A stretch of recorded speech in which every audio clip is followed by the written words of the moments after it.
नमस्कार दोस्तों, आज हम हरीश मंगलम जी की कहानी दाई का पाठ करेंगे।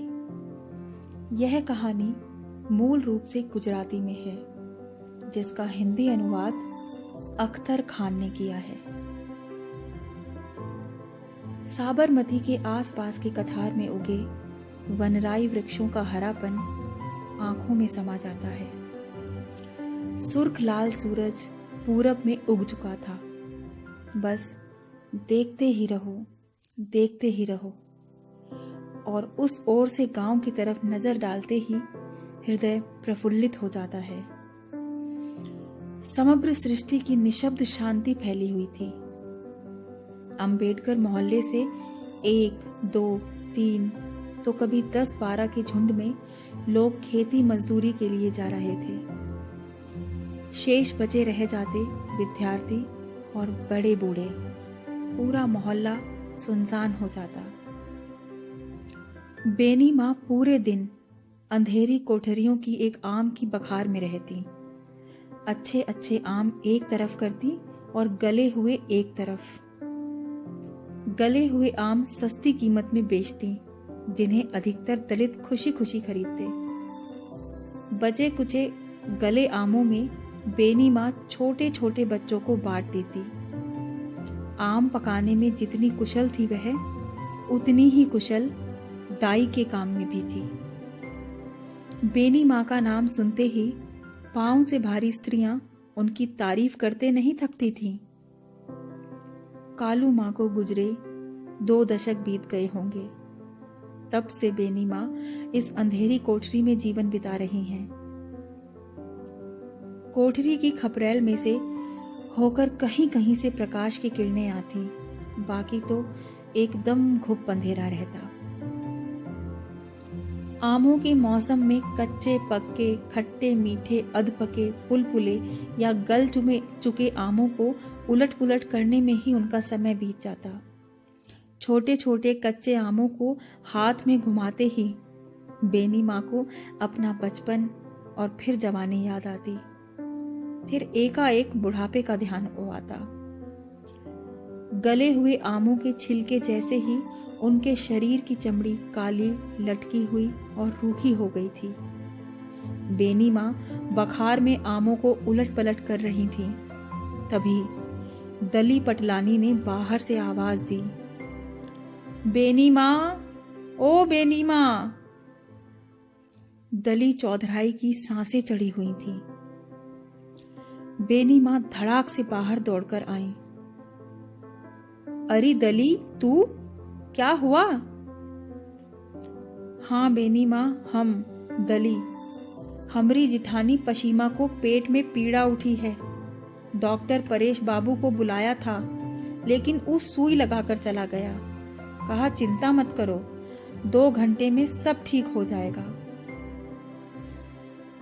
बेनी ने एक सांस ली, फिर कहा, लेकिन बेनी माँ, अब 2 तो क्या 4 घंटे हो गए हैं, तो भी ना तो कुछ ठीक हुआ है और ना ही पशीमा का दर्द कम हुआ।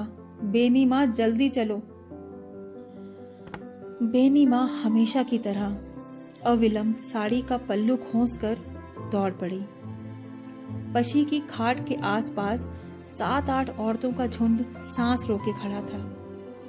पशी की सास मणिका बूढ़ों ने बेनी माँ को सारी हकीकत से वाकिफ कराया। इसके बाद बेनी माँ ने पशी की नाड़ी जांची और मणिका बूढ़ों को ऊंची आवाज से फटकारा, अरे रांड बहू को इतनी ज्यादा पीड़ा हो रही है, अभी तक कौन घाट में मरने गई थी? बुढ़ापा कहाँ बिताए रही? 7-8 बच्चा जनी है तो भी पता नहीं चला। ऐसे तो तू सोने जैसी बहू खो देगी। बेनी माँ में इतनी सूझ और कुशलता थी कि उनके आगे अच्छे भले डॉक्टर गोता खा जाते। उनके पास MBBS या MD के सर्टिफिकेट नहीं थे, परंतु अनुभव और कुशलता की गठरी बहुत बड़ी थी। डॉक्टर के प्रिस्क्रिप्शन से तो मरीज के सगे संबंधी भी बीमार पड़ जाएं, लेकिन बेनी माँ प्रसव हो जाने तक दिन रात जगाई करती और केवल 1 नारियल का ही खर्च कराती। दूर हटो रांडो। यह कहकर बेनी माँ ने किवाड़ बंद कर दिया और पशी और मणिका बूढ़ों के अलावा सभी को बाहर निकाल दिया। बेनी माँ ने अपना काम शुरू किया। पशी को बहुत पीड़ा हो रही थी।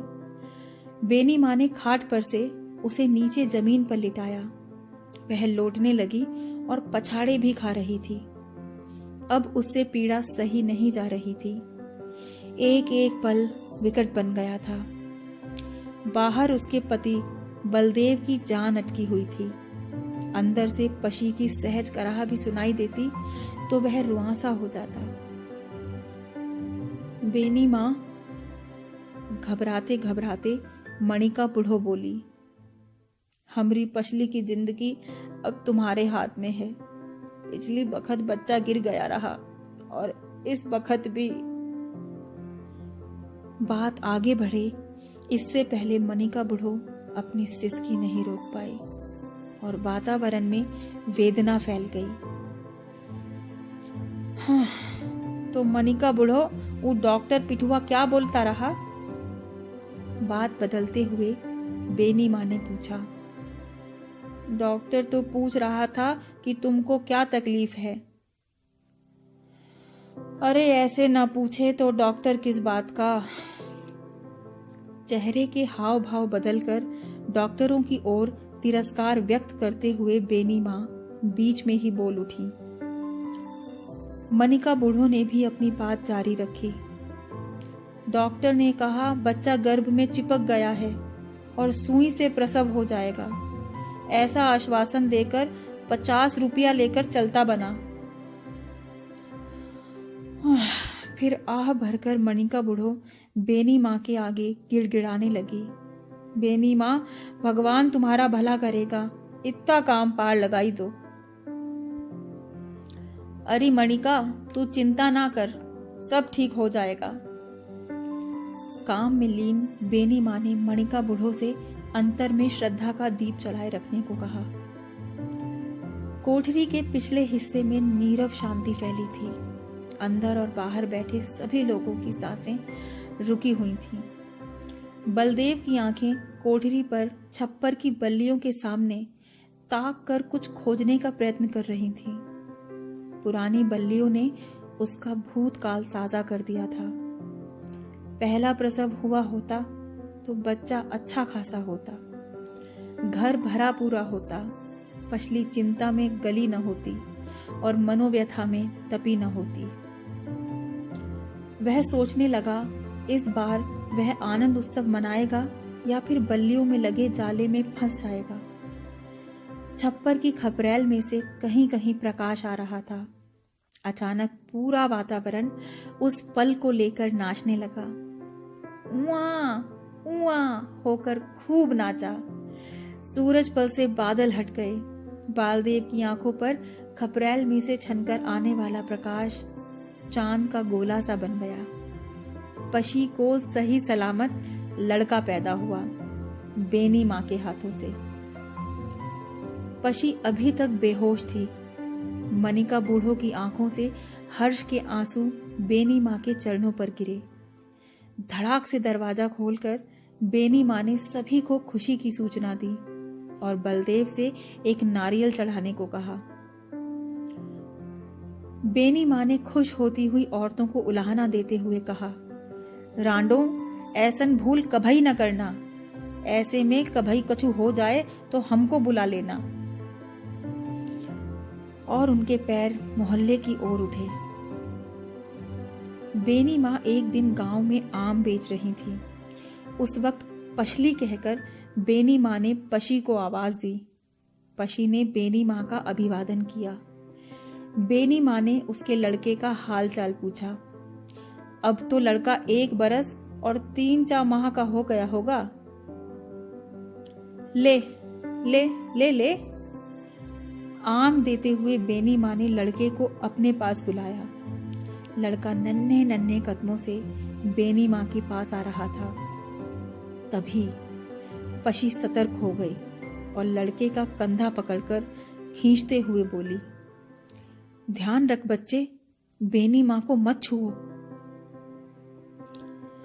बेनी माँ के बड़े हुए हाथों को मानो लकवा मार गया हो। वे इस तरह कांपते कांपते हवा में लटके रहे। उन्हें याद आ गया पशी के प्रसव का वक्त, जब बेनी माँ को देखकर आसपास की औरतें दली, रुखी और मंजू इकट्ठा हो गईं और बेनी माँ के आगे नांद की मक्खियों की तरह भिन भिनाने लगी। वे कहने लगी, बेनी माँ, यह तो पशली का नसीब था कि वह बच गई। और पशली भी कहती रही कि यह तो राम कबीर की मनौती फल गई। नसीब और राम करीब की मनौती के फलने का जबरदस्त भूत रमने लगा। बेनी माँ की सूझ, समझ और कुशलता पर काल का तीक्ष्ण पंजा फिर गया। आमों की टोकरी का भार उठाए बेनी माँ वहां से चलती बनी। रास्ते में बरगद के नीचे गांव के लड़के खेल रहे थे। बेनी माँ लड़कों के नजदीक से जा रही थी। इतने में एक लड़का गरजा, ए चमाइन, परे हट, भ्रष्ट करेगी, दिखता नहीं क्या? भैया, हम तो इतनी दूर हैं। बेनी माँ धीरे से बोली। आंखों में धुंधलापन छाया था। आंखों पर हाथ टिकाकर देखा तो दली का लड़का डायला था। बेनी माँ मन ही मन में बड़बड़ाई, कई बरस पहले दली के प्रसव के बखत मुए को हम ही ने तो बचाया था। बेनी माँ पर पूरा आसमान टूट पड़ा। पैर थम जाएं, इससे पहले ही वह युगों का भार उठाए दूर हटी। तभी उनकी नजर आकाश की ओर उठी। रोज की तरह सूरज सुर्ख लाल न था, उस पर काले काले बादल छाए हुए थे। हाय, यह कहकर बेनी माँ ने अपने भारी भरकम कदमों को कोठरी की तरफ बढ़ाया। तभी बरगद की किसी डाल पर से टपाक टप से गोदा टपका, मानो डायला की नार झड़ी। उम्मीद है आपको यह कहानी पसंद आई होगी। फिर मिलते हैं एक नई कहानी के साथ। नमस्कार।